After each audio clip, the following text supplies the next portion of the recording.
Hey, everybody. Welcome to another episode of the Uncommon Comedy Podcast. I am your host, Brian April. And as usual, all of our episodes are available to listen to on Apple Podcasts, Google Podcasts, and on Spotify. You can also watch the video versions of this show on Facebook and YouTube. If you have any questions, comments about this episode or about the videos or what you'd like to see, put them in the comments below and we will check it out. If you want to reach out to me personally, you can follow me on youtube.com/comedybrian, facebook.com/comedybrian, and I live stream 3 times a week on Twitch. So you can reach out and you can interact with me personally, live and in person, well, at least on stream, at twitch.com/comedybrian. We're going to get into it today. My guest today is a very, very funny comedian. You've seen him on Comedy Central. He's been on Comedy Central. He's got a brand new album out called Scheduled Fun Time. He performs all over the world. He's very, very funny. Please welcome Mr. Grant Lyon. Grant. Hey, thanks for having me, sir. Yeah. My pleasure. Yeah. So what I love to start off with talk a little bit about working with you. What I love about your act. Now we've done. Oh, you want to compliment me? Thank you. Yes, absolutely. And one of my favorite things about you as a performer is that you're always working on something new. You're always working, and I think that's amazing. Every show you are trying a new joke, you're trying a new new edit, a new tweak, whatever. But your act is extremely funny. I watch you just kill time after time after time. You're very smart. You're very clever writing, and it's just you can tell from watching you that you're a real craftsman of comedy and that you really take pride in what you do. And I absolutely just love watching you. Thank you. And you have one of my favorite all-time bits ever, which is the your friend who is a recovering sex addict, which you don't have to do the bit, but still have to check you out in person or maybe your CD. I'm not sure if it's on that CD or not. It's not on that album. Hopefully it'll be on the next album I do. Okay, so you have to check out Grant and see him, and you'll hear this amazing bit. But yeah, man, I love your act. I love you as a person. You're great, and just very happy you could join us, man. Honestly, it's a brutal industry, so it's nice when you meet other cool, nice people. So I appreciate that about you, and thank you for saying all that stuff. My pleasure. And I legitimately do. You talk about writing a bunch. I think one of my favorite things about comedy is just figuring out the puzzle of a new joke, right? Mm-hmm. Like that's one of the reasons I'm always writing stuff is just because I really enjoy like figuring out. It's like, okay, well, that part of the joke's really hitting, but this part's not. So do I move that forward or do I cut that and add something in? Do I rewrite that punchline? Maybe the setup's working, but I need a different example here. It's just, I don't think people realize like how much thought goes into the crafting of a joke, right? It's right. Sometimes you get lucky. Sometimes right, you go up and it's just like, oh, that killed. That worked. Yeah. Right. But I feel like that's less common than having to like figure it out over a month or two. Absolutely. Well, let's rewind a little bit. Let's go back to the beginning. What inspired you to do stand-up? I was always the class clown or whatever like that. I led my high school class in detentions. I wasn't a bad kid. I was just a kid that like instead of paying attention in class, I'd literally sit across the room and make faces at other people and try to get them to laugh and stuff like that. Right. But I also felt like I was, I don't know, decently unoriginal, right, when I was in high school. And I don't mean that in a bad way. It's just like my being funny was using a Simpsons quote at the right time or doing a bit from Monty Python or stuff like that. And it wasn't until I got to college, I didn't really even know that stand-up was a thing. Like the closest I got to stand-up was watching Saturday Night Live when I was in high school, right? And I remember even seeing, Chris Rock hosting it and not even getting that his opening monologue was stand-up. I was just like, this opening monologue is so good. And it's so much funnier than some of them are. Right. It still didn't click like, oh, because he was just doing bits and jokes that he has already worked on.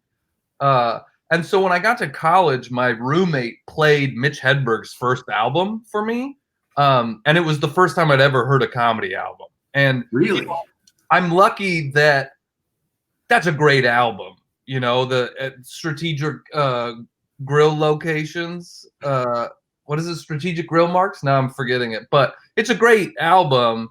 And so, you know, it's like, if the first album I'd ever heard had been a terrible album, who knows what I'd be doing right now. But hearing that album, and I was like, man, this is amazing. Like, I had no idea that you could just have a job telling jokes and making people laugh. And so I listened to that album so much, I memorized the whole thing. And I was still doing the thing that I did in high school where I was getting laughs because I was pulling out a Mitch Hedberg joke around my friends at times, you know, and because I memorized that whole album, I could be quick at parties to, like, you know, do a bit of his and that sort of stuff. And enough people were like, man, you should, like, actually try this yourself. And for a few months, I probably was like, no, I can't do it myself. I'm only funny because I'm doing other people's stuff, right? And enough people said it that finally, like, you just start noticing things in your life and you're like, oh, that's kind of funny. And, you know, and then it just grew from there. Wow. So that's crazy. I mean, Mitch Hedberg was the first stand-up, like, album that you heard, and that was in college. It's crazy. Yeah. My parents didn't listen to stand-up at all. You know, they just, like, it's like, yeah, I knew who Richard Pryor was. I knew George Carlin was, but I knew them because of movies that they were in and stuff, not because of stand-up. That's it. Yeah, we just a very bit, like, I was introduced to stand-up, I think, at like 10 years old, and it was like my family, we watched all the time, and so, like, I followed from, like, the 80s boom all the way up, and so I had no interesting idea that. Oh, that's so cool. That's really cool. So do you remember your first show that you did? Well, it's sort of weird. I don't know what to consider my first show. So when I was a sophomore in college, I was on my soccer team at my college. And the first time I ever told jokes of my own writing was on a tour bus with my college soccer teammates. And I just stood up at the front of the bus for like 10 minutes and told jokes because all of them have been telling me to write some jokes, right? So it's like, I don't know, is that my first show? Like, it doesn't feel like it. And then, you know, so this is what I consider my start. So that was like the end of fall of my sophomore year of college. And then the rest of that year of college, I did, you know, stand up maybe 6 times or whatever. Like, I do it at a house party, literally, where everybody would be like, everybody shut up, Grant's going to tell jokes for 10 minutes. And I would stand on a couch at a house party and tell jokes. And then I went home for the summer to Sacramento, and the local comedy club had an open mic. So that was the first time I ever performed, like, not on campus in front of my friends. Okay. And what was that like for you?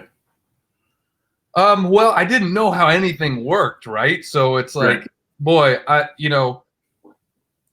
went in, I signed up for the open mic, and I didn't get on. And they were like, hey, if you sign up for the comedy class here, you're guaranteed to get a spot on the open mic every week. And I was like, oh, I guess that's how it works. So I started doing the comedy class. And then the first few times up on that show, I crushed. And then a bunch of my friends from high school wanted to come see me. So I invited them all at the end of the summer. And of course, that was the show that I ate it. And like, I think all my friends were like, ooh, he's trying to do this? Like, maybe not.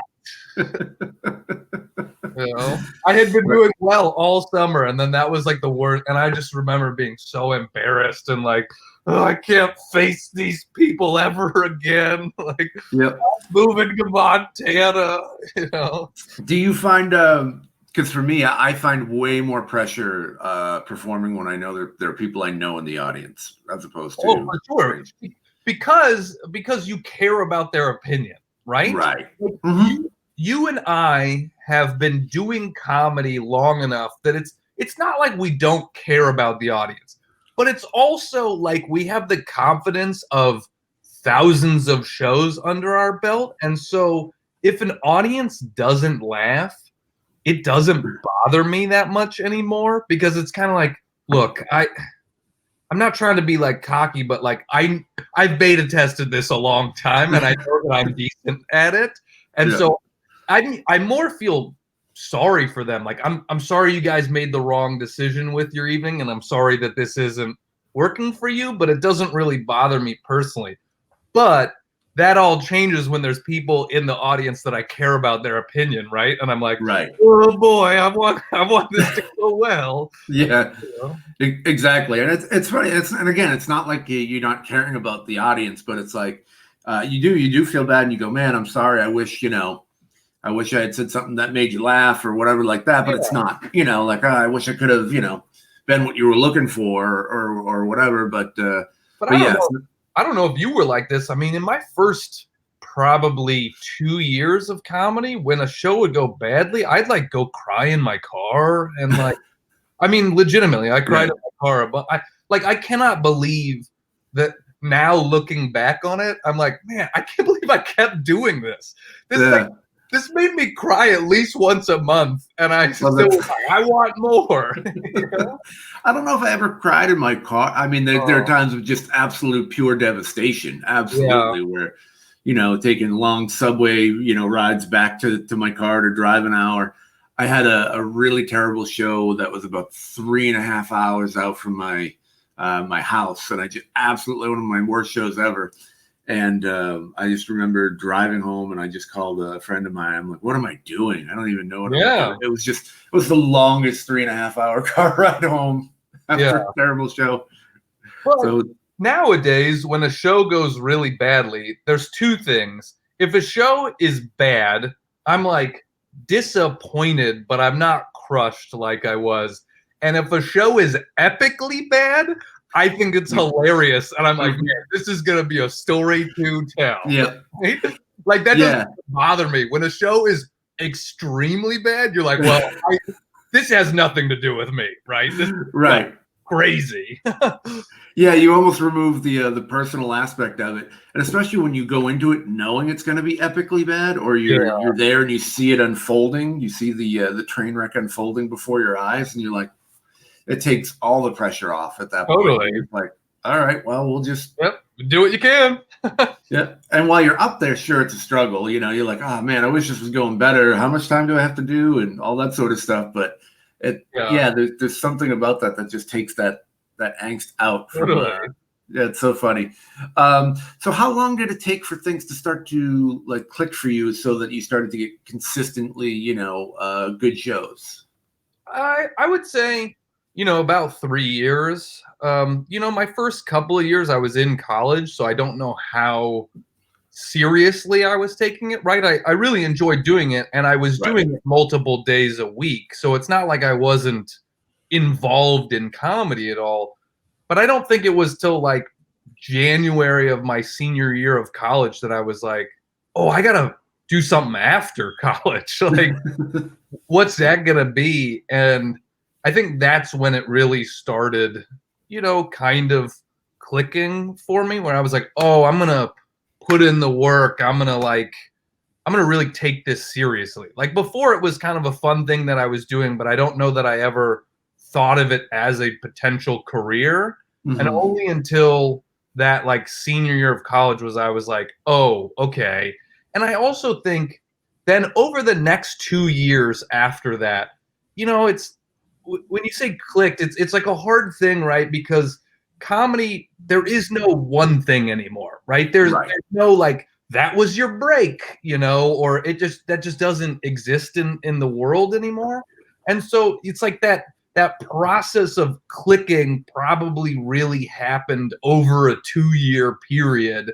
And I think some of the things that were like demarcation lines in that clicking process were, one, like when you started going, okay, I don't want to just write what I think the audience is going to find funny. I want Mm-hmm. to write what I think is funny and make it funny to the audience, right? Mm-hmm. Like I still want to be funny, but it's not, the first couple years it's a lot of like, well, what are they going to laugh at, And then that process of clicking is like when you're like, no, no, no, this is what I find interesting. This is what I want to talk about. Let me make that relatable and funny to the audience. I'm starting to position more of like, what do I think's interesting? And, and sometimes there are things that I think are interesting that the audience is like, nope, we don't. And then you drop that bit, right? But you're still starting from that place.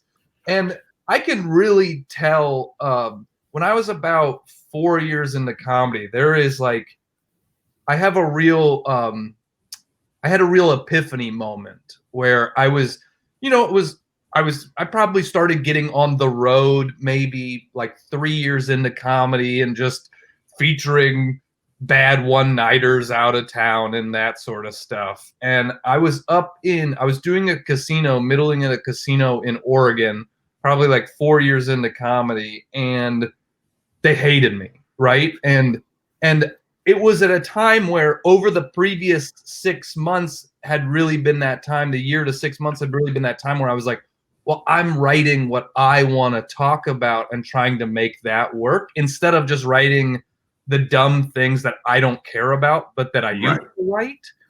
And I remember, it was a casino that had 2 shows, and I went into the green room. I ate it. That first show, I got 3 laughs in 30 minutes. You know what I mean? Yeah. And I went into the green room and I cried. I'm a crier. Yeah. I cried, and I remember sitting there and going, all right, this is a moment I have to decide right now. Who am I going to be as a performer? I have a second show to do. Am I going to go out and do the material that I believe in that will be better in the long run, or do I go out and do the stuff I don't care about just in the hopes that I get some laughs? And I sat and I thought about it for 30 minutes, and finally I decided, like, well, I want to stay true to who I am as a performer and what I believe in. And that's what finding a voice is, right? Mm-hmm. Like you have to find your voice, and and so I went back up on the second show, and I bombed on the second show too, but I did the material that I believed in, and I bombed and loved every minute of it. I was like so proud of myself. I'm bombing and just being like, this is great. Like, So let me ask you, during that, in between that first and second show, when you're back in the green room and you're crying, and do you hear like the headliner just like crushing it out there? Just adds that extra like punch down on your ego, where because if he's doing okay or bad, then you're like, all right, at least it's not me. But when totally when you bomb and that everyone else is doing great, that is so bad. That's such a terrible feeling. Not a great time. No. But it's interesting. You talk about writing about things that you want to do versus that you want to talk about versus trying to just get laughs. And I think it happens a lot, so much for comics, especially in the beginning, because you're desperate for that laugh because we don't know. Yeah. We don't know the methods, and so you just want to hear that. And then once you start getting consistent laughs with things, and you start to go, okay, this is kind of how things work. I think then it starts to switch in your brain, like, is this really what I want to talk about? Yeah. And I agree that it's a process for everybody. Nobody's coming right out of the gate being like, I've got the most original voice you've ever heard. Yeah. Or if they do, it's pretty twisted and very, very weird. So what was the best piece of advice that you received about comedy? About comedy, I think it wasn't about performing, but a piece of advice I've always tried to keep in my mind and I wish I could remember who even said this, and I can't. But somebody said to me early on in my performing career, the hardest thing for people to do in the entertainment business is walk through the doors that open to them when they aren't the doors they expected to open. Hmm. You know? And so I've always tried to keep that in mind and take advantage of opportunities that come. You know, it's like, right, an analogy of that is like, well, what if your dream was to be on Saturday Night Live, right? And a different TV show comes and they're like, hey, we want you to be one of the leads on this TV show, and you're like, no, I'm holding out for Saturday Night Live, right? And you're like, boy, that's not a good way to lead your career, because this is a weird industry and you don't know what's happening with Right. it, you know? And so I always try to do that, of just like keep creating good things and then walk through the doors that are open to me. Huh, that's really good advice. I've never heard that, actually. That's really good advice. Yeah. So what is a good question? I love this question too. What is your writing process like? I can see you have a little board behind you, a couple of boards behind you. Yeah. That's actually a script, not Okay. stand-up, so that I'm Okay. working on. Yeah. But my stand-up process is, I go in here and I put a little note, right? Whenever I have something that hits my brain, whether it's just walking around thinking or talking to somebody and that sort of stuff. I got all these little things, and there are just really snippets, right? I mean, some of them are like, if I look through this, super tasting makes it seem like you have superpowers, but really it means you complain about everything. Like, that's not a joke I have ever said on stage, right? This is Right. just full of tons of little things. I don't wear cologne because every man in a cologne commercial is gorgeous. Like, and I'm not gorgeous. Right. They're just like dumb little things. And then some of these become jokes, right? And so Mhm. I take it from there, and I'll like look through these, and I'll go, okay, that's like an interesting idea. Like, I would say less than half of these ever make it into my notebook. And then I go from here to a notebook, and I actually really handwrite out everything. There's just something to me about the like process of writing it down. I know some people like type it in their computer and things like that, but there's just something like creative and old school about just like writing it in my notebook. And then usually I usually write a version of it in my notebook before I take it to stage. Okay. And then I take it to stage, but I don't really memorize what's in my notebook. I write it down, and I don't sit there and go, okay, this. It's like I write it all down, but then I kind of just remember the bullet points of it because I want to see how it comes out naturally, right? Mm-hmm. And then, sometimes when you're on stage, it's like, okay, this bit has 5 parts, but when I'm on stage, I can only remember these 3 parts. Well, so those are the 3 parts that I like the best, right? Because those are the ones that came to me when I was on stage. And then, so I'm like a big rewriter then. So I go on and I'll rewrite the same bit in my notebook 3 or 4 times, just on, different pages and all that sort of stuff, where I'm really trying to go, okay, like, I like that part. Here's a note in the margin where I'm like, I'm going to move this up here.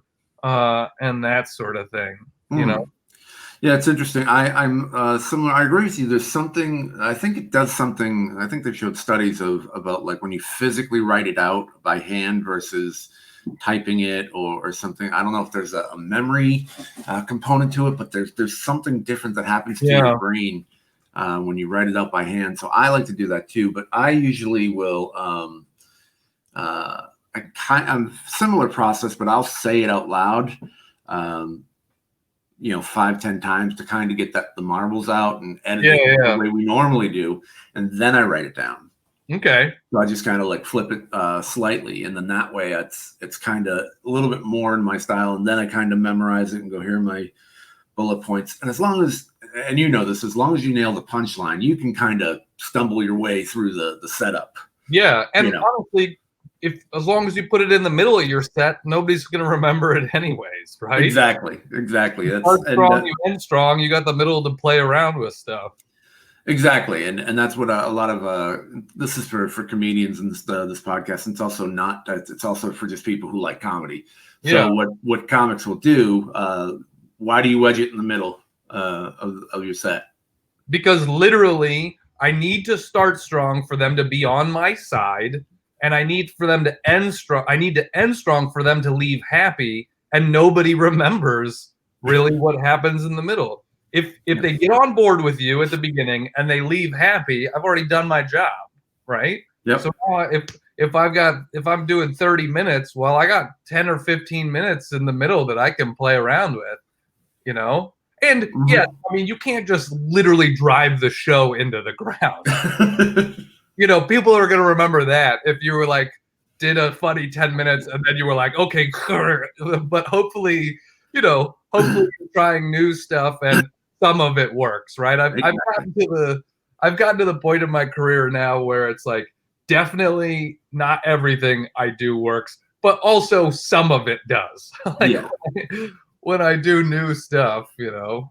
Yeah, it's never like a complete train. Like, well, that didn't work at all. Because you learn what works for you, what works in your voice, and you have things you go, oh, when I used to do this bit and I kind of said it this way, that always gets a laugh when I say it like this. So let me take this punchline and say it like this. But there's things of that. And then the other thing too is even if you just have a joke or two, you just kind of wedge it in between two proven jokes. Totally. So that you go into it strong, and then if it dips, you can come right back out. But if it doesn't dip and it hits, you just keep moving on.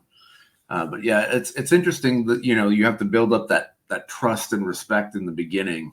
Yeah. And I see people come out and do new material, new jokes right up front. And I'm like, what are you doing? Yeah, it's just hard. Yeah. And to me, there's a difference between brand new material and newish material that is working, right? Yeah. Like I'll open with new material that I'm excited about, but it's stuff I've been doing for a couple of months and I know it's working. So it still feels like new material to me, but it's not that like brand new. I don't know if this gets any laughs. Yeah, this is my first time saying it on stage and I'm opening with it. Yeah. No, I don't. No. Don't do that. Yeah. So now my favorite question of this whole series: what was your worst show ever? I mean, legitimately, this is like a hard thing to pick because I have a bunch. So let me just give you the honorable mentions. Okay. And then I'll tell you my worst show. So honorable mention, I had a semi-professional wrestler come on the stage and knee me in the groin while I was on stage. There's video of that on YouTube. Not a guy I knew at all.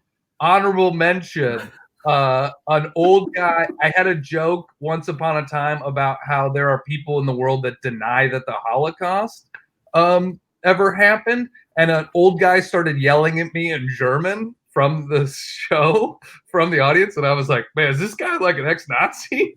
And he came up and took a swing at me on stage, but he was like 88. So it was like really slow and stuff. That's an honorable mention. Another honorable mention, Cuyahoga Falls, Ohio. People started yelling racial slurs at each other from across the audience. Oh my gosh! Having nothing and not being involved in it at all. So yeah, that's what I mean. These are just honorable mentions. They don't even. I could tell you the full story of those, but you're not even gonna get them. So I would say the worst show I ever did, and I have to preface it by saying, about a month before I did this show, I had done like an over 60 like living community show. Mm-hmm. And so it was an older audience, but they were still like hip and fun, right? They're like drinking wine and playing golf and stuff like that. And it ended up being a great show. And so only a few weeks after that, my buddy had been like, hey, I'm trying to do this show at a retirement home. Are you interested? And I was like, oh, yeah, that one was fun. Sure, I'll come do this. And he was like, it's at 5:00, which is literally when they're eating dinner, and you'll be performing in the cafeteria, the dining hall. And I was like, yeah, okay. And when I get there, I mean, it's not like a retirement home. It's like a nursing home, right? Oh, okay. Where people are like at the end of their lives. And there's nothing wrong with that. There's nothing wrong. It's just maybe not a place for a show.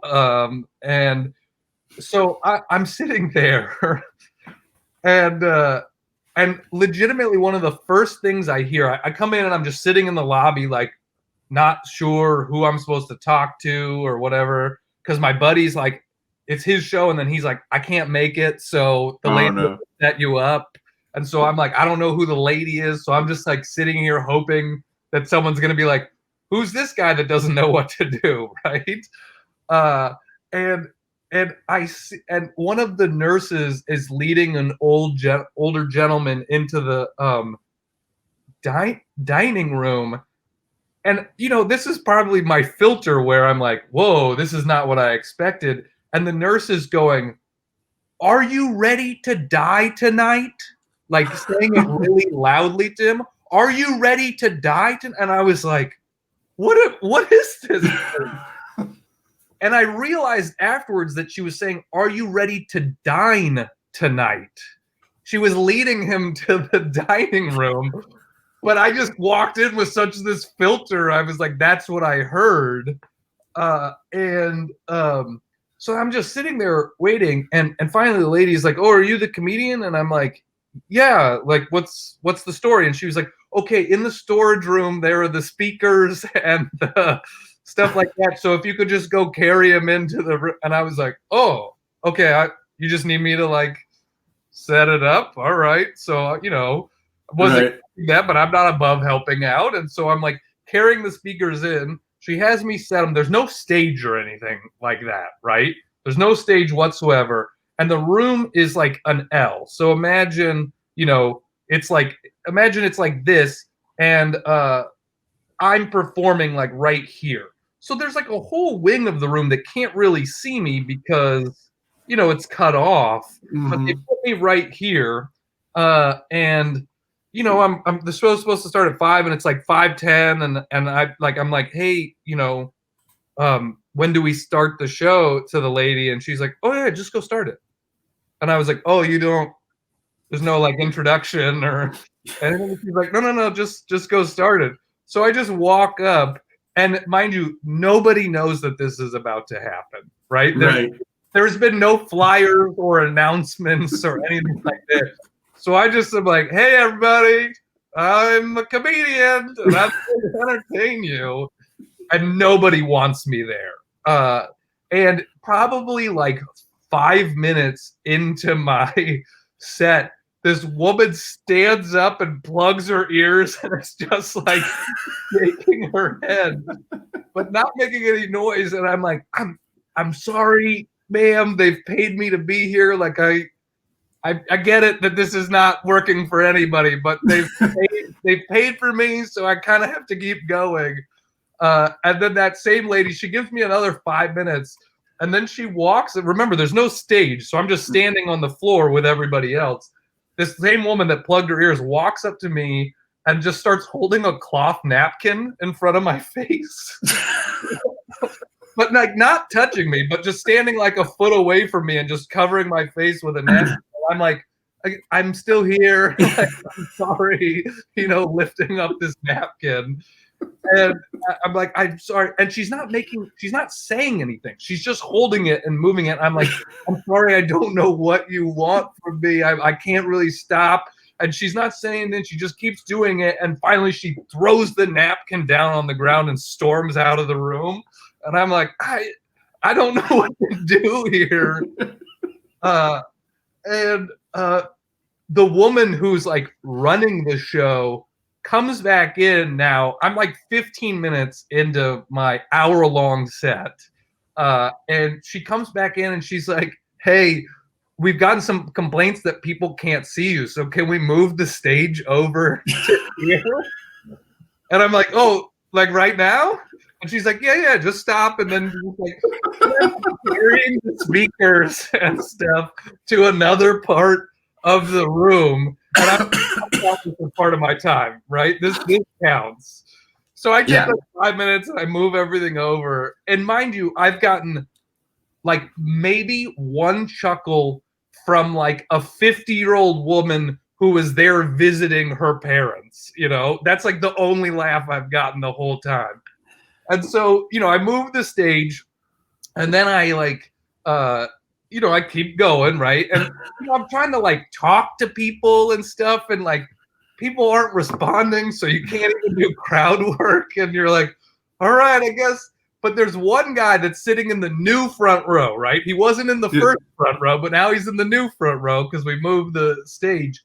And he's not laughing. He's never laughing. But every time I hit a punchline, he's kind of going, you know, like that. And I'm like, okay, like I'm killing with this guy. This is as close as I'm getting to a laugh. Like this guy is nodding at the points where there is supposed to be laughter. So then I like, at one point I'm like, oh, I'm just gonna like talk to this guy, right? And so I'm like, I don't have any kids. Do you have any kids, sir? And his response to me be like, do you have any kids, sir? First time he's made any noise, he goes, you belong in the garbage. Like, oh, I'm like, I didn't realize. And he was like, oh, this is terrible. I don't know why they would ever do this here. Oh, yep, I get it. This isn't good for me either. Like, this is bad for everybody. And then, so then, like, now I'm still probably got 20 minutes left in the set. And so now, every time I just like, I was like, at this point, I'm just trying to like get through it and make it fun for myself, right? So every time I'm like, oh, I love basketball. Sir, do you like basketball? And then he'd be like, yeah. And I'd be like, whoa, looks like we got something in common. You and I are kind of alike. And he'd be like, and so I just kept trying to point out all the ways he and I were similar. And every time he was just like, and so, like, you know, I did it. I did an hour on that stage. I probably got 3 laughs in an hour, and then got my $100 and left, you know? Yeah. All of that for $100. Oh, that's hysterical. Yeah. I love the fact that he was like hate nodding along to your punchlines the whole time, just like, that's terrible. Yeah. Boy. For $100, and that just shows what we will do for $100. Seriously. It's so funny. I go through all these stories with people, and I forget. There's an older comic. I'm trying to remember who it was. It was a famous comic, and he goes, "We just never realized we can just say no. Like it never crosses our mind that like, no, I'm not going to do this. You know, like you get there and you're like, all right, let's just march right in. Yeah. I know. I'm trying to think if I've ever said no to a show once I'm there. I don't think I've ever said no to a show, but I have done a whole show without telling any jokes. Really? Like I did this one show and I was only supposed to do 10 minutes. And I mean, it was just a I was like a horror. Like people were just like angry at people on stage, and the host was wearing rollerblades. He had rollerbladed and forgotten his shoes, so he was hosting the show.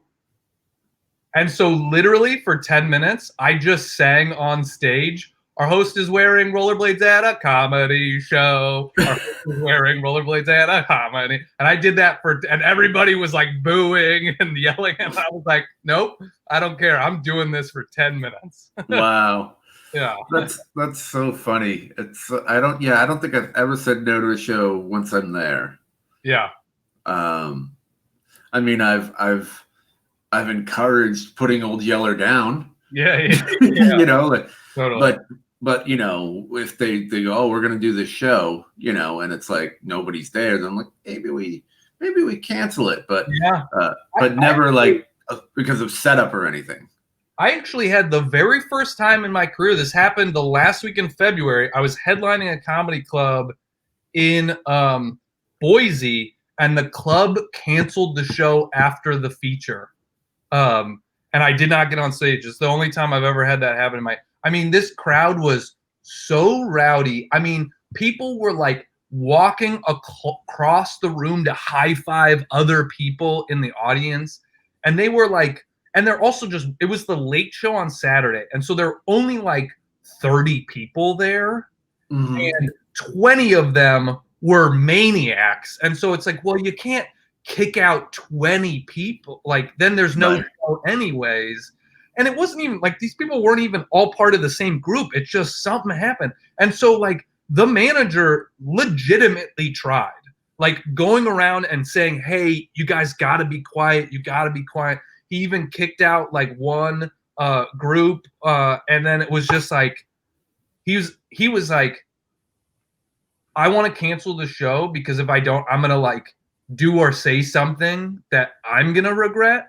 Right. And I'm like, I'm gonna be a jerk, or I'm gonna punch somebody, or I'm gonna do something, because they're like, these people are maniacs and they're not listening to any reason. And so he was like, if you're cool with it, I'm just ending the show. And I was like, yeah, I mean, I get paid, right? It was like, look, it's your club.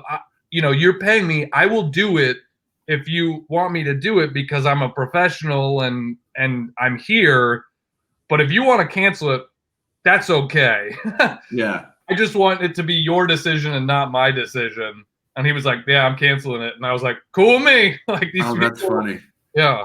It's the only time I've ever had that happen in my career. Yeah. Huh. That's weird because, I don't get too many rowdy shows. One of the ones I was really nervous about was actually when I performed with you. We went up to, I think it was Pine Top. Oh, yeah. Everyone I had talked to about performing there, they're like, oh, they don't. They don't like it. It was an Indian reservation, and they're like, they don't like white people. They don't like black people. They don't like people, like they're hostile, and they all these stories of like I was threatened that they were gonna attack us after the show and all these sort of things, and we didn't have that at all. But I was really worried. Yeah. Going into that show, I was like, okay, because I talked to like 4 or 5 different people who had done that room, and they all said the same thing. And I was like, okay, well, so I went in and I was like, this is gonna be weird. And all right, hopefully it'll be okay. I get a black belt, and secondary black belt, so I'm good. But I don't know if you're like this, but I am like, I have a decent amount of confidence in myself. And this, believe me, this does not work out a lot of times. But even when comics in front of me are like doing poorly, and the audience and it's not really their fault, right? It's like, this show sucks, this audience sucks. I'm still like, yeah, but I'll get them. Yep. Right? I'm gonna get them. And then you're like, oh no, I'm not gonna get them. But I still feel like that before I go on stage. I'm like, I'll find a way. That's such a great. It's so true. We definitely. You just have the thought of like, no, I can get them. Yeah, I can get them. Like I did one last year where they had a club. They had a DJ in the downstairs, and the bass just kept going through during my set, and the crowd was angry. Yeah, and I was like, I'll get them. Yeah. I'll get the nope, I didn't get them. It was one of it made like top 3 worst shows in my career, 22 years in, so it's like it was like that bad. But that again, that's not, there's some things you can control and there's some things you can't. Totally. That was one I couldn't, and that was a brutal show. We are talking with Grant Lyon, a stand-up comedian, very, very funny. You can follow Grant on Instagram at Grant Lyon, LYON1 on Instagram, and youtube.com/Grant Lyon, LYON, Grant Lyon. He also actually has a stand-up album out called Scheduled Fun Time, available now. Where can they find that? I mean, it is literally everywhere. It is on Spotify. It is on iTunes. It is on Apple Music. It is on Google Play. It is on Sirius XM. It is on, I mean, anywhere you can find music, it is there available to stream or download or buy. Nice, nice, nice. Yeah. Excellent. So you've done a lot of weird shows. What is the weirdest place that you've ever performed? The weirdest place I've ever performed, boy, some of it is like, I mean, that nursing home was pretty weird, right? Yeah. And just was like, well, I don't know why they ever even thought comedy could work there, But I say, the weirdest feeling place I've ever performed is these Zoom shows now. They're weird. The weirdest place I've ever performed, I can tell you, is recently I did a set from my shower on one of those Zoom shows. What? Yeah, because I was like, these are like weird already. I might as well just lean into the weirdness. And so I did a set from in a shower. How do you, I mean, I refuse to do them at this point, but I probably shouldn't because it's going to be a while. Yeah, totally. But explain to people what that's like from a comedian's perspective. Well, look, I will say it's better than nothing because, and I like the Zoom shows more than I've also done some Instagram live stream shows, and I like the Zoom ones more because there are actual people in it who are laughing and that sort of stuff. Mm-hmm. The hard thing is right, it's impossible to have any timing because it's just like the laughs and the sound is cutting in and out and it's disjointed and so you're like, I'm gonna start it. Oh no, okay, people are still at. Okay, now I'm gonna start a new bit. There's a lot of like that. But I mean, some people are doing it very well and figuring out how to do it where they're like, okay, we've got 100 people in, we're setting their microphones to 20% so you can hear laughter, but it's not overwhelming and they're not taking over, and we're muting people who are talking or washing their dishes or something like that, But you are just doing it to your computer wherever you are, and so I was, my family has a cabin up in Lake Arrowhead, and legitimately the shower has decent lighting, and I was like, screw it, I'm gonna do a set from in the shower because it's decent lighting right here. That's funny. Yeah. I think for me anyway, I think if there is a way, because I've watched a couple of my friends do Zoom shows just to, because we like watching other people's miseries. And like there was one dude that was just like laying on a bed watching them like this, just arms folded. So that's the thing too. Like on Zoom, you can really see who's watching you. Totally. And it's the same as with an audience, though, right? It's like sometimes we focus on the one person who is not liking us instead of the 50 who are, and you just got to do that in Zoom too. That's true. It's true, but you just see somebody laying on their bed, just kind of like. It was kind of weird to me. So I was like, all right, well, but I think if there was a way they could figure out how to run the audio from each channel or each camera into like through a board or something. So that it comes out as one source, then it would be totally fine because, you just have that laughter, because that's really all it is the laughter. It doesn't matter if you're playing to a camera or people, but I mean, it helps, when you do as many shows as we do, that you have people that you can interact with, but for sure it's really the audio that destroys that rhythm. And so if somebody's laughing, then the cameras overlap and they cut out, and you can only really hear like one camera at a time. And so I think if there's some way to figure that out, then that'll be a really good experience for everybody. Yeah, for sure. That's the hope anyway. So how do you deal with hecklers? This one is the longer you get into comedy, the more you realize that like hecklers aren't the same, right? Mm-hmm. And there's the drunk heckler, there's the like wants to be the center of attention heckler, there's the like positive supportive heckler. Like all of these different things require different tacks, right? With each one of them. If it's that like I want to be the center of attention heckler, if you like make fun of them and get laughs and break them down, then they'll shut up because they're like, oh, I don't have a microphone. I mean, look, it's hard for a heckler to win against a comic because a comic is on stage with a microphone. So we have an advantage. So it's kind of like don't try because you're gonna, I'm starting on third base here. You know what I mean? Yeah. Yep. I find the hardest ones to deal with are the positive hecklers. The ones that are like, yes, so true. Oh, that's so funny. And you're like, okay, I mean, it's very nice that you like this, but you also are ruining the timing of it, right? Because if somebody, yells out boring and you're like, you can launch into them and get a bunch of laughs and they're going to shut up. Right. When somebody's like, this is so funny, you can't be like, shut up, like you seem like the jerk, right? Right. So those are the hardest ones to deal with. And sometimes it's like, I kind of try to tease them, but do it in like a playful way where it's like, where they're like, oh, that's so true. And you're like, I know, that's why I'm telling it. That's why everybody's laughing, because it's true. That's what jokes are.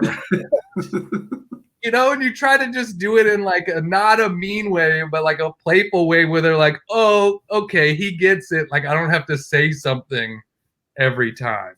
Right. I try to stay fairly playful in general. There are rare times when I like really light into somebody. Mm-hmm. And quite honestly, because try to be like a good human being and a friendly person and a caring individual. And there have been a few times on stage where I've like surprised even myself, where I'm like, oh, I didn't know that was in me. Mm-hmm. Where like one time it was, I was headlining a sort of newer comics showcase at Flappers Comedy Club. And so, a lot of the other people were probably under 2 years in comedy and that sort of stuff. And then they had somebody more experienced, like doing 20 minutes to close it out so people leave happy regardless of what. And some of the people on the showcase were really good and some of them weren't at all. And that's just kind of what happens. And that's totally fine. And I was messing around. It was a fairly playful audience, and I was messing around. Like halfway through my set, I was like, okay, which punchline do you like better? Here's the setup. This punchline or this punchline? And just being playful about it, but like still doing a joke. And one of the comics that was on the show yelled out, next joke. And it was like, it made me lose my mind because it was like, yo, you are a yeah. I might forgive an audience member for doing that, but you want to be and I just like laid into the dude. And my friend who was there was like, afterwards was like, boy, I've never seen you go for the jugular like that. And I was doing it funny, but I was doing it angry, right? I was angry about it. And it just like, it made me snap in the moment where I was like, are you kidding me, dude? And then just like laying into him. And it was like, well, I try not to do that very often because like afterwards I didn't feel good about it, right? I'm like, well, I hope that guy's all right. Like he didn't deserve that, But again, it's one thing if it's an audience member that doesn't know better. But when it's a comedian, it's like, what are you doing? Yeah, I don't think I would have done that if it was an audience member. Yeah. Yeah, because as someone who's up there and goes through that, like the last thing you want are comics just who know what's going on to deliberately make things worse. And I was doing very well on stage. Like it wasn't like I was doing poorly. I was doing well, and even that dumb, like, which punchline do you like, was doing well, and then he yells out next, and I'm like, what? Who the F are you? You know? That's crazy. Yeah. Well, that kind of leads into what advice do you have for comedians? My biggest advice is try not to lose perspective, because no matter where you are in your career, there are a lot of people behind you that wish they were just where you are. We have so much of a tendency to look to the people that are above us, right? Of like, oh, I want what they have. We forget to pay attention to all the people that just wish they were where we are. And I think keeping that kind of perspective helps you like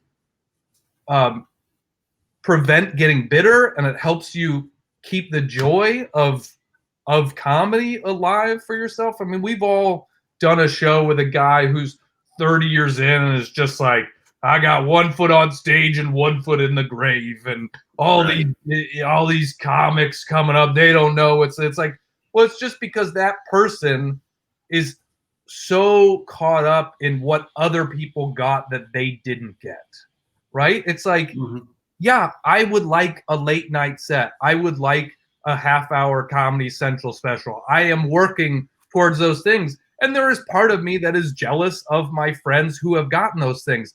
But do you know how many thousands and thousands of comedians in this country just wish they could headline a comedy club? You know, where they're not thinking about the comedy specials and so it's like, okay, I got to be grateful for what I have, because there are so many people that are just still looking up to where I am, and I think really try to keep that perspective. That's great. That is the first time I've heard that. Is fantastic advice, dude. That's really good advice, because it's so true. You know, so how many people would kill just to be a working comic making a living?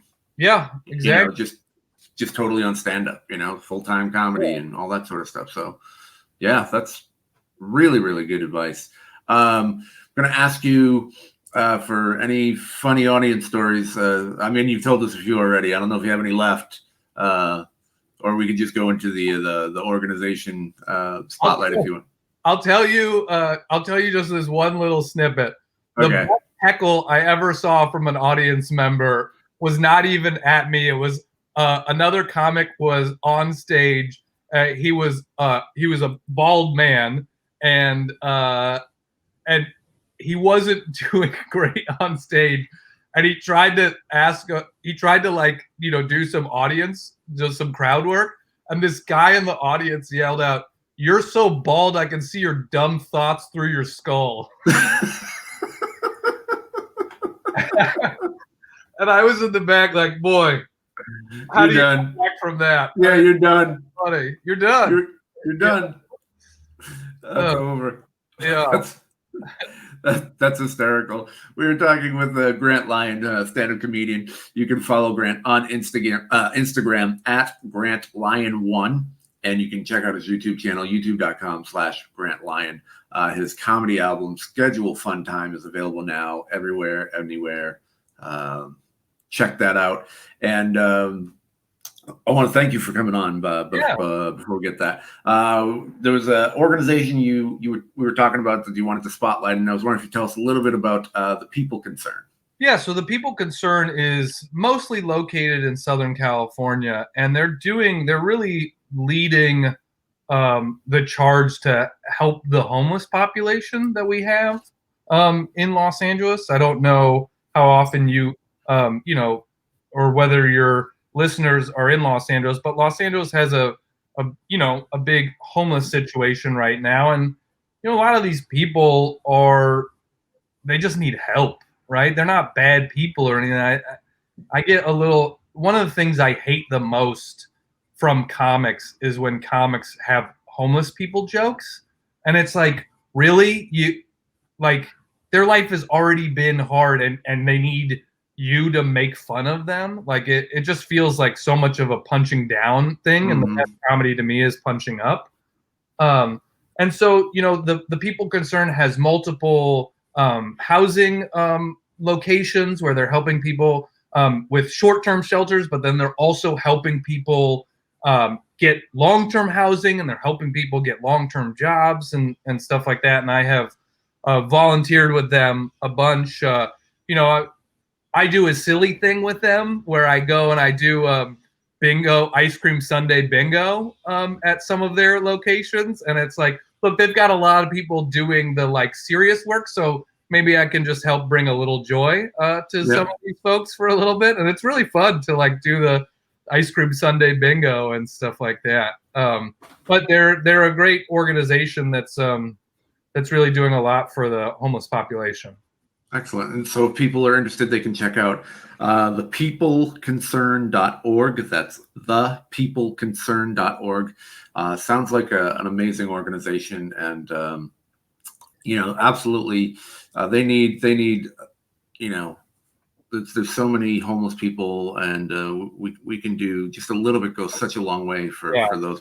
And I will say they don't just also do homeless stuff. They help women get out of abusive homes to give them short-term places before they can find something else. So it's not just homeless stuff. They're helping a lot of people. Okay, very cool. Yeah. So I encourage everyone to check out thepeopleconcern.org and give and donate if you can.